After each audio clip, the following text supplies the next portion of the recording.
Hello everyone, my self Rohit Singh. तो आज से हम एनसीईआरटी का चैप्टर नंबर 5 देखेंगे, एरिथमेटिक प्रोग्रेशन, जिसको हिंदी में कहते हैं समांतर श्रेणी। तो ये चैप्टर भी बहुत इजी चैप्टर है, प्लीज पूरे लेक्चर को फॉलो कीजिए। और अगर कोई भी आपको डाउट हो तो प्लीज कमेंट बॉक्स में पूछिए, या तो मेरे पर्सनल मेल आईडी पर मेल कीजिए, मैं आपके सारे डाउट को क्लियर करूंगा। तो चैप्टर के एक्सरसाइज और एग्जाम्पल शुरू करने से पहले मैं आपको कुछ बेसिक एग्जाम्पल देता हूं।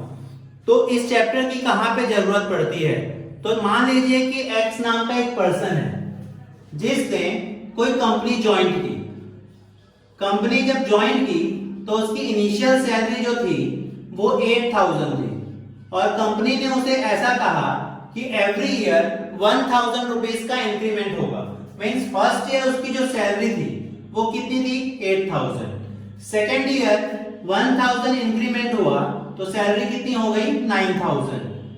ये आपकी सेकेंड ईयर की सैलरी थी। नेक्स्ट थर्ड ईयर की अगर बात करेंगे तो सैलरी कितनी हो गई, 10000।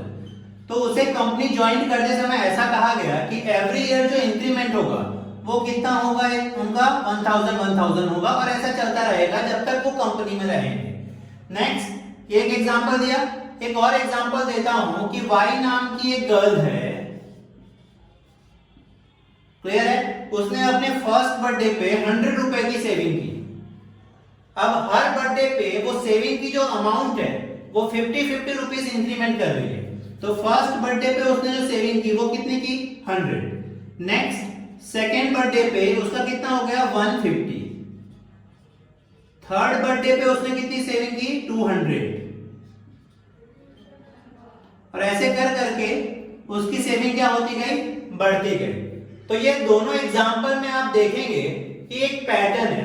पैटर्न क्या है कि जो इनका इंक्रीमेंट हो रहा है वो बराबर हो रहा है, क्लियर है। मींस ये वाला जो टर्म है और ये वाला जो टर्म है, मींस सेकेंड टर्म और फर्स्ट टर्म, वो दोनों के बीच का डिफरेंस उतना ही है जितना डिफरेंस ये थर्ड टर्म में से सेकेंड टर्म का है। मींस इसका डिफरेंस और इसका डिफरेंस सेम है। यहां पे भी आप ध्यान से देखेंगे तो डिफरेंस क्या है, सेम, क्लियर है। तो अरिथमेटिक प्रोग्रेशन को अगर सिंपल भाषा में कहे तो अरिथमेटिक प्रोग्रेशन की सिंपल भाषा में डेफिनेशन ये है कि इसका डिफरेंस हमेशा सेम होता है। Means second term minus first term equal to t3 minus t2। अब ऐसा नहीं है कि आपको थर्ड टर्म तक देखना है। अरिथमेटिक प्रोग्रेशन जो होता है वो एंड तक जाता है, एंड तक मींस इनफाइनाइट तक जाता है, और ये पूरी सीरीज एक पैटर्न फॉलो करता है। मींस जो इनिशियल जो डिफरेंस होता है वो सेम होता है, या तो वो इंक्रीमेंट हो रहा होता है तो इक्वली इंक्रीमेंट हो रहा होता है, या डिक्रीमेंट हो रहा होता है तो इक्वली डिक्रीज होता है। मींस जितना बढ़ता है तो इक्वली बढ़ता है, और जितना घटता है इक्वली घटता है। अब जरूरी नहीं है कि यहाँ पे बढ़ रहा है तो ही वो अरिथमेटिक प्रोग्रेशन है। एक एग्जांपल ऐसा भी ले सकते हैं जहां पे डिक्रीमेंट हो रहा हो, तो जैसे इनिशियली 9000 है, डिक्रीमेंट हो रहा है 100 का, तो 8900, 8800।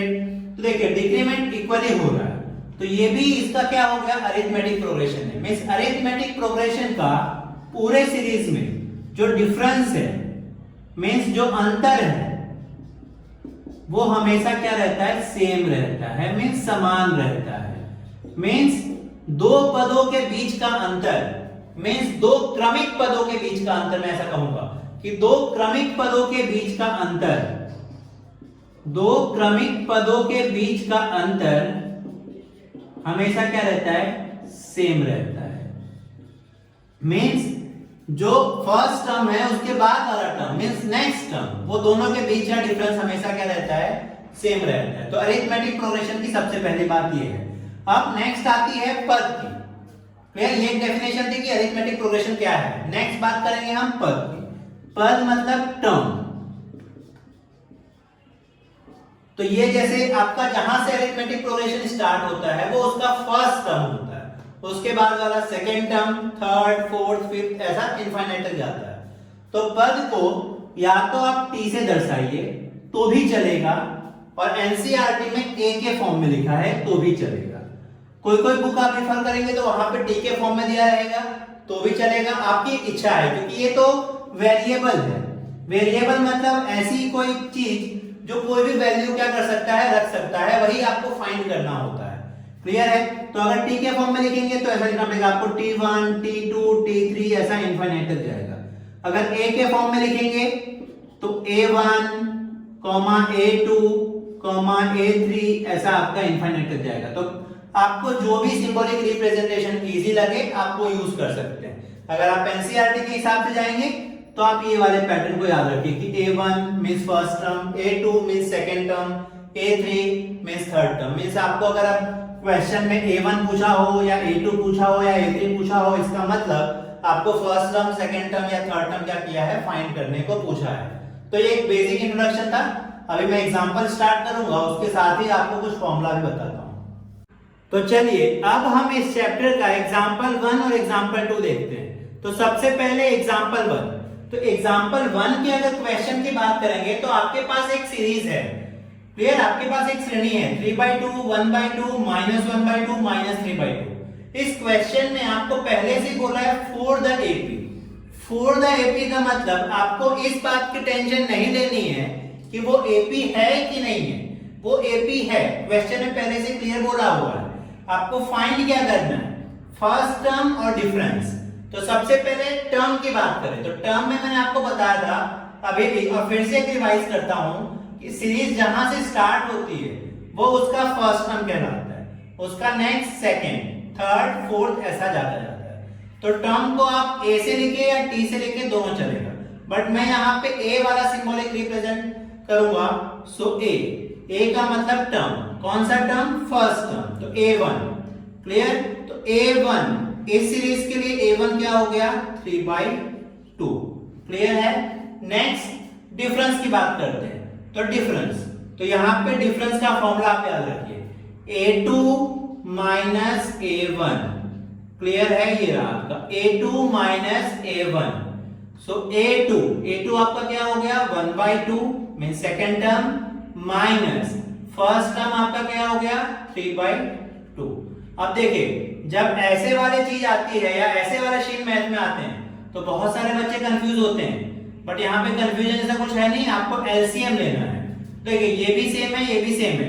जब सेम हो तो कोई टेंशन नहीं, आप एक बार लिख दीजिए। क्लियर? और ऊपर वैसे का वैसा 1 - 3। जब सेम हो तब कोई टेंशन नहीं है, अलग अलग है तो मैं ऐसे सीन अगर आते हैं तो मैं आपको समझाऊंगा। क्लियर? सो 1 - 3 आपका क्या हो गया, -2 डिवाइड में 2 से 2 कैंसिल, सो डिफरेंस कितना आ गया, -1। अब ऐसा नहीं है कि आपको ये फॉर्मूला रट लेना है A2 - A1। आप कहीं भी डिफरेंस फाइंड करेंगे आपका आंसर यही आएगा। बस आपको याद ये रखना है कि दो क्रमिक पद लेने हैं। क्रमिक मतलब दूसरे में से पहला माइनस करना है, या तो तीसरे में से दूसरा, या तो चौथे में से तीसरा। अब ऐसा नहीं है कि चौथे में से आपको पहला माइनस कर दीजिए या तीसरे में से आप पहला माइनस कीजिए, ऐसा नहीं। आपको माइनस हमेशा कैसे करना है, कोई भी नेक्स्ट टर्म मींस लाइन से जो है वो। क्लियर है? अब यहाँ पे आपको दूसरा चेक नहीं करना है कि डिफरेंस सेम है कि नहीं, क्योंकि पहले से क्वेश्चन में बोला है फॉर द एपी। तो ये था आपका एग्जांपल 1। नेक्स्ट अब एग्जांपल 2 की बात करते हैं। एग्जांपल 2 में आपके 4 क्वेश्चन हैं। क्लियर? तो सबसे पहले एग्जांपल 2 के क्वेश्चन को पढ़िए, तो उसमें क्या बोला है, चेक एपी। मींस वो एपी है या नहीं है, सबसे पहले आपको वो चेक करना है। और अगर वो एपी है मींस अगर ये सीरीज एपी है मींस ये सीरीज समांतर श्रेणी है, अगर है तो फिर उसके नेक्स्ट 2 टर्म फाइंड करें। नेक्स्ट 2 टर्म मतलब जहां तक क्वेश्चन में दिया है उसके बाद के 2। क्लियर है? लेकिन अगर वो एपी नहीं है तो आपको टेंशन नहीं लेना है, क्वेश्चन वहीं पे छोड़ देना है। बस आपको लिख देना है कि वो एपी नहीं है मींस समांतर श्रेणी नहीं है। क्लियर? तो सबसे पहले एपी है या नहीं वो चेक करते हैं। तो वो चेक करने के लिए पहला क्वेश्चन देखिए। तो आपके पास कुछ टर्म है, देखिए सबसे पहले A1, तो फर्स्ट टर्म क्या हो गया आपका 4, सीरीज जहां से स्टार्ट होती है। नेक्स्ट आपका क्या A2 क्या हो गया आपका 10, A3 क्या हो गया 16, A4 आपका क्या हो गया 22। क्लियर है? अब आपको क्या चेक करना है, एपी है या नहीं। तो सबसे पहले आप डिफरेंस, तो कैसे चेक करेंगे, A2 - A1। A2 क्या है 10 - 4 6। अब आप यहाँ पे छोड़ मत दीजिए क्योंकि आपको चेक करना है वो एपी है या नहीं। तो सारे पदों का डिफरेंस चेक कीजिए। नेक्स्ट D, अब इसमें से ये माइनस कीजिए, तो A3 - A2, तो 16 माइनस 10 तो क्या हो गया 6। फिर आप इसमें से ये माइनस कीजिए तो D equal to A4 minus A3, तो आपका क्या हो गया 22 माइनस 16 इक्वल टू 6। तो आप देख पा रहे हैं कि डिफरेंस क्या है, सेम है। अगर डिफरेंस सेम है तो वो समांतर श्रेणी है, मींस जो ये सीरीज है वो AP है। क्लियर है, मींस समांतर श्रेणी है, AP है। क्लियर, अगर वो AP है तो क्वेश्चन में आपको क्या फाइंड करने को बोला है, next two term. Next two term means 4 तक तो दिया ही था, तो आपको क्या फाइंड करना है A5 और आपको क्या फाइंड करना है A6। तो A5 कैसे फाइंड करेंगे, तो A5 मींस चौथा टर्म में वो डिफरेंस क्या करेंगे, ऐड करेंगे। तो चौथा टर्म आपका क्या था 22 और उसमें आप डिफरेंस ऐड करेंगे कितना 6, तो आपका क्या हो जाएगा 28। क्लियर है, मींस 22 के बाद क्या आएगा 28। A6 कैसे फाइंड करेंगे, तो उसके पीछे वाले टर्म में मींस 6 के पीछे क्या होगा फिफ्थ टर्म 28 और उसमें क्या ऐड करेंगे डिफरेंस 6, तो 28 प्लस 6 आपका क्या हो जाएगा 34। तो नेक्स्ट टू टर्म आपका क्या होगा 28 और 34। ऐसे ही आप कोई भी टर्म फाइंड कर सकते हैं, बट आपको 100 नंबर का टर्म फाइंड करना हो, 200 नंबर का फाइंड करना हो तो फिर ये मेथड नहीं आएगा। उसके लिए आपका एक फॉर्मूला है, जैसे हम आगे आगे एग्जांपल देखेंगे तो फॉर्मूला भी मैं आपको बताऊंगा। यहाँ पे सिर्फ आप दो ही चीज सीख पा रहे हैं, एक तो आपको ये पता चल रहा है कि फर्स्ट टर्म कैसे फाइंड करना है और नेक्स्ट डिफरेंस कैसे फाइंड करते हैं, और या कोई सीरीज AP है या नहीं है वो कैसे चेक करते हैं। तो ये था आपका पहला क्वेश्चन। उसी में दूसरा क्वेश्चन, आपके पास एक सीरीज है, तो सबसे पहले A1 आपका क्या हो गया 1, A2 क्या हो गया -1, A3 आपका क्या हो गया -3 और A4 आपका क्या हो गया -5। तो चारों टर्म आ गया। अब सबसे पहले आपको क्या चेक करना है कि वो AP है या नहीं, तो क्या चेक करेंगे डिफरेंस, तो D A2 माइनस A1, सो A2 क्या हो गया -1 माइनस A1 क्या हो गया सिर्फ 1, तो क्या आ गया -2। नेक्स्ट फिर से एक डिफरेंस A3 माइनस A2, हमेशा याद रखिए इसमें से ये माइनस कर देना है, इसमें से ये, तो A3 की वैल्यू क्या हो गई -3, ये माइनस रहेगा और A2 की वैल्यू क्या है -1, तो उसको आप ब्रैकेट में लिखिए जिससे मिस्टेक नहीं हो। नेक्स्ट तो -3 माइनस माइनस क्या हो जाएगा +1, तो प्लस और माइनस माइनस तो -2। Next difference D equal to A4 minus A3, A4 क्या हो गया आपका -5 माइनस वैसे का वैसा, A3 की वैल्यू क्या हो गई -3, सो -5 माइनस माइनस +3, तो आपका क्या हो गया -2। तो आप फिर से देख पा रहे हैं डिफरेंस सेम है। देखिए समांतर श्रेणी में ऐसा कोई रूल नहीं है कि डिफरेंस हमेशा पॉजिटिव नंबर होना चाहिए, डिफरेंस सेम होना चाहिए, चाहे वो पॉजिटिव नंबर हो, चाहे वो नेगेटिव नंबर हो, चाहे वो क्या हो 0 हो, मींस तीनों पॉसिबिलिटी हो सकती है, बस सेम होना चाहिए। तो यहाँ पे सेम आ रहा है, डिफरेंस जो है वो नेगेटिव है लेकिन सेम है। सेम है तो आप कहेंगे कि वो समांतर श्रेणी है, मींस AP है। क्लियर, अगर वो AP है तो आपको क्या फाइंड करना है, नेक्स्ट टू टर्म। तो 4 तक के टर्म आपके पास थे, तो आपको क्या फाइंड करना है A5 और क्या फाइंड करना है A6। सो A5 कैसे फाइंड करेंगे, चौथे टर्म में मींस -5 में क्या ऐड करेंगे -2, तो ये ऐड करना है तो ये प्लस रहेगा और डिफरेंस जो है वो -2 आ जाएगा। देखिए -5 प्लस और माइनस -2, तो क्या हो जाएगा -7। वैसे भी आप देख पा रहे हैं कि -5 के बाद क्या आता है -7। ये आप डायरेक्ट माइंड से भी कैलकुलेशन कर सकते हैं। और A6 में आपको कैसे फाइंड करना है, फिफ्थ टर्म में मींस -7 में क्या ऐड करना है डिफरेंस, तो -2, सो -7 -2, तो आपका क्या हो गया -9। क्लियर, तो आपने दो टर्म फाइंड कर लिया। तो ये था आपका दूसरा क्वेश्चन। तीसरे क्वेश्चन की बात करते हैं। तो आपके पास कुछ टर्म दिए हुए हैं, A1 equal to -2, A2 equal to 2, A3 -2, A4 2, A5 -2। Clear, अब ये AP है या नहीं सबसे पहले वो चेक करना है। तो डिफरेंस A2 माइनस A1, सो A2 2 माइनस A1 की वैल्यू क्या है -2, सो 2 माइनस माइनस +2 यानी क्या हो गया आपका 4। नेक्स्ट D इक्वल टू, इसमें से ये माइनस कर दिया, अब इसमें से ये A3 माइनस A2, तो A3 की वैल्यू कितनी है -2 माइनस A2 की वैल्यू कितनी है 2, तो -2 तो क्या हो गया -4। अब आपको आगे डिफरेंस फाइंड करने की जरूरत नहीं है, क्योंकि देखिए आपने यहीं पर डिफरेंस फाइंड किया तो डिफरेंस सेम नहीं आ रहा है।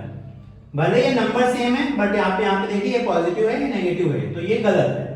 मींस डिफरेंस हमेशा या तो सेम होना चाहिए, मींस अगर ऊपर पॉजिटिव है तो नीचे भी पॉजिटिव होना चाहिए, अगर ऊपर नेगेटिव है तो नीचे भी क्या होना चाहिए नेगेटिव, मींस डिफरेंस सेम आना चाहिए। जैसे यहाँ पे सारे -2 आ रहे थे, यहाँ पे हमने देखा तो सारे 6 आ रहे थे, मींस सारे पॉजिटिव, यहाँ पे सारे नेगेटिव, यहाँ पे देखिए एक पॉजिटिव है तो एक नेगेटिव है। तो अब आगे फाइंड करने की जरूरत नहीं है, हम सीधा सीधा लिख दिए समांतर श्रेणी नहीं है। क्लियर, मींस ये AP नहीं है। अब AP नहीं है तो फिर कोई क्वेश्चन में आगे क्वेरी नहीं है, क्योंकि आपको जब AP है तब नेक्स्ट टू टर्म फाइंड करना है, पर वो AP है ही नहीं, तो क्वेश्चन आपका यहीं पे खत्म हो गया। नेक्स्ट फोर्थ क्वेश्चन की बात करते हैं, तो इसमें भी आपके पास कुछ टर्म है। सो A1 है 1, A2 है 1, A3 है 1, क्लियर। फोर्थ टर्म है आपका 2, फिफ्थ टर्म है आपका 2, सिक्स्थ टर्म है आपका 2, सेवंथ टर्म है आपका 3, एट्थ टर्म है 3, नाइन्थ टर्म है 3, ऐसा कंटिन्यू है। तो डिफरेंस की बात करेंगे, सो A2 माइनस A1, सो 1 minus 1 0। Next A3 minus A2, सो 1 minus 1 0। Next A4 minus A3, सो A4 2 माइनस 1, सो 1। आपने इसमें से ये माइनस किया, इसमें से ये, इसमें से ये, तो अब डिफरेंस आपका सेम नहीं आ रहा है। आप देख पा रहे हैं पहले के दो डिफरेंस सेम है लेकिन नेक्स्ट डिफरेंस सेम नहीं है। और AP का एक रूल है कि n तक का जो डिफरेंस है, मींस इनफाइनाइट सीरीज अगर इनफाइनाइट तक जा रहा है तो इनफाइनाइट तक के डिफरेंस क्या आने चाहिए, सेम आने चाहिए। तो यहाँ पे सेम नहीं आ रहा है, तो क्या सेम नहीं आ रहा है तो आप क्या लिखेंगे, समांतर श्रेणी नहीं है। मींस जो आपका ये नंबर है वो समांतर श्रेणी नहीं बना रहा है, तो वो AP नहीं है। AP नहीं है तो क्वेश्चन में आगे आपको कुछ सॉल्व नहीं करना है, क्योंकि क्वेश्चन ने पहले बोला था AP है तो ही नेक्स्ट टू टर्म फाइंड करना है। तो ये था आपका आज का लेक्चर। आज के लेक्चर में अगर आपको कोई भी डाउट हो तो प्लीज आप कमेंट बॉक्स में पूछिए, मैं पूरी कोशिश करूंगा कि आपके डाउट को सॉल्व कर सकूं। आपको आज का वीडियो पसंद आया हो तो इस वीडियो को अपने दोस्तों के साथ शेयर कीजिए, वीडियो को लाइक कीजिए और इस चैनल को सब्सक्राइब करना ना भूलें तथा उसके बाजू में रहे हुए बेल आइकन को प्रेस करें, जिससे आने वाले वीडियो के नोटिफिकेशन मिलते रहे और आप भी मैथ्स को एंजॉय करते रहे। Thank you.